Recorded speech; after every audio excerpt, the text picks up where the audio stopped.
You know, there's something oddly comforting about your conspiracy theories. They give you neat, dramatic explanations for a world that's overwhelmingly complex. At the heart of your biggest theories is a secret group running everything, an all powerful, all seeing cabal. You think we're evil, sure, but you also think we're ruthlessly competent. And that's where the story gets interesting. My name is Dave. I'm an initiate, rank 1.5, and the High Council has put me in charge of this channel. As part of a new transparency initiative, they've given me permission to disclose some things. But here's the kicker. The secret I'm allowed to tell you.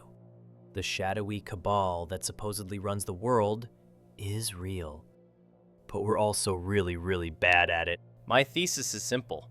The fantasy you have of an all-powerful competent villain is way more comforting than the chaotic reality of our global systemic incompetence.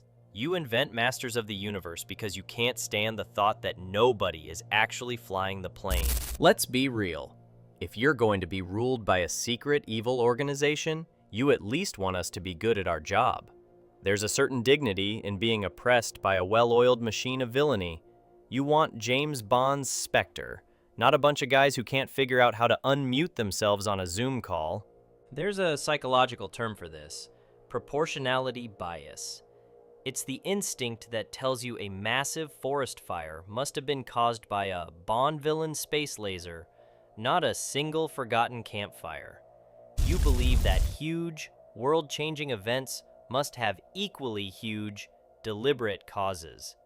It feels instinctively wrong to you that a lone, disgruntled person could change the course of history, or that a random market fluctuation could tank an economy. It's much more satisfying to think it was all part of our grand, meticulous plan. That's why you imagine a cabal that never makes mistakes. We execute our plans flawlessly. Our members are loyal to a fault. We leave just enough cryptic clues for the patriots to follow, but never enough to get caught. We're basically the perfect antagonists in your stories. But this fantasy crumbles the moment you apply real-world logic. Imagine trying to get a secret group of people to agree on a global agenda. The reality of our secret cabal isn't a sleek, sinister operation. It's a bureaucratic nightmare. It's like trying to build a doomsday device using only IKEA instructions and an Allen key.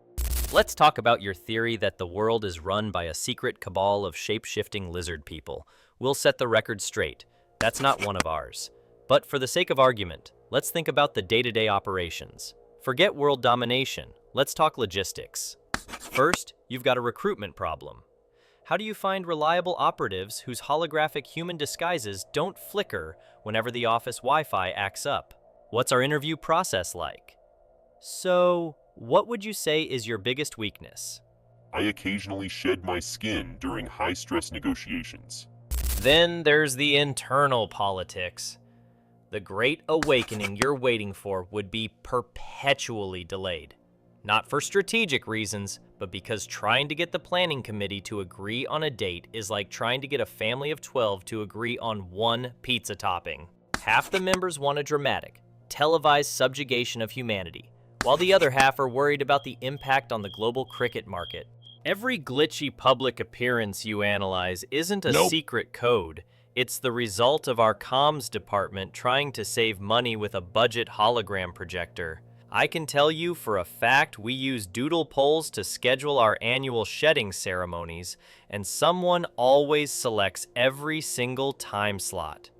The truth isn't that we're hiding in the shadows. It's that we're stuck in a perpetual reply-all email chain about the optimal temperature for the new heat lamps in the break room. Now, let's talk about another classic, the theory that the moon landing was a hoax we staged. Let me clear this up.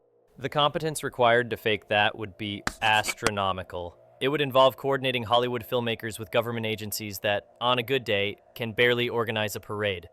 Have you ever tried to get a director to listen to a NASA engineer?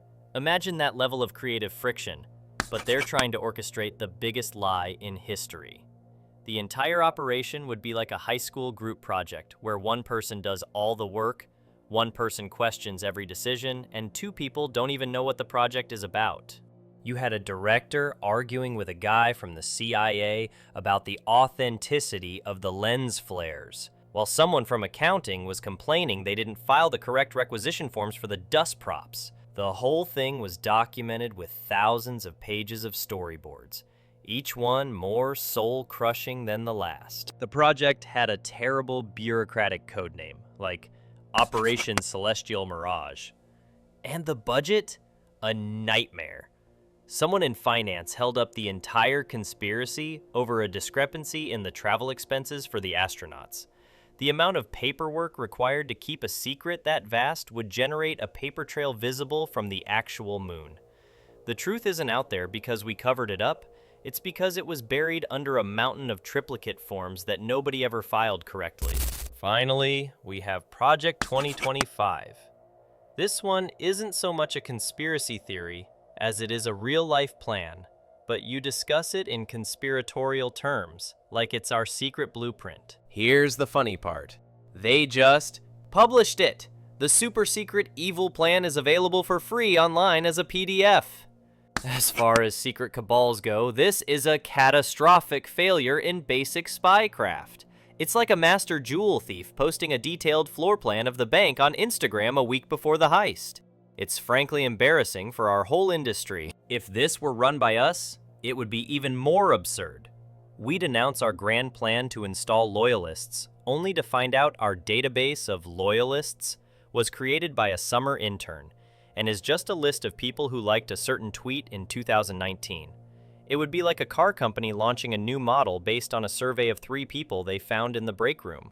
The entire project would get bogged down in committee, arguing over which translation of the Bible to use for the official swearing-in ceremonies. The whole affair feels less like a sinister plot, and more like the world's most ambitious and most doomed group project. So why do you invent these hyper-competent villains? Why do you craft these elaborate theories about powerful, flawless puppet masters like us?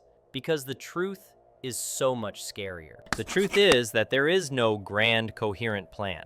The world isn't a chess game played by brilliant evil geniuses. It's a chaotic storm of 7 billion people acting in their own short-sighted self-interests. The people at the wheel are arguing about what to play on the radio. A world run by a competent cabal is in a strange way a stable world. It's evil, but it's predictable. Fighting it is like trying to slay a dragon. It's a terrifying monster, but at least it's a clear target. A world shaped by our bumbling incompetence is like trying to fight a fog that seeps under every door. There's nothing to punch. That's true horror. If your conspiracy theories were real, but the cabal was made up of the goofballs I just described, you'd never know if a major global event was part of the plan or just because someone spilled coffee on the master console. Every news report would be a potential coded message, but it could also just be a typo. Society would fracture, not because of a malevolent plan, but because of sheer, unadulterated incompetence. In the end, the fantasy of the all-powerful, secret rulers of Earth is just that, a fantasy. It's a story you tell yourselves because it's easier to believe that your problems are the result of a brilliant, evil design. It's more comforting to think your house is haunted by a cunning ghost than to admit the foundation is just cracking and the plumbing is old. You want to believe that someone, anyone, is in control, even if they're us. The real conspiracy, if there is one, is the quiet, collective agreement to believe that chaos has a blueprint. The joke isn't on the people who believe these theories. The joke is on all of you for needing to believe that someone so powerful could exist in the first place. You've created us as boogeymen to give order to the universe, but you made us too smart, too effective, and far too organized to be human. So remember, just because you're paranoid doesn't mean we're not after you, but if we are, we're probably just as confused as you are, and we almost certainly forgot to attach the evil plan to the email. The council approves this video. Subscribe now.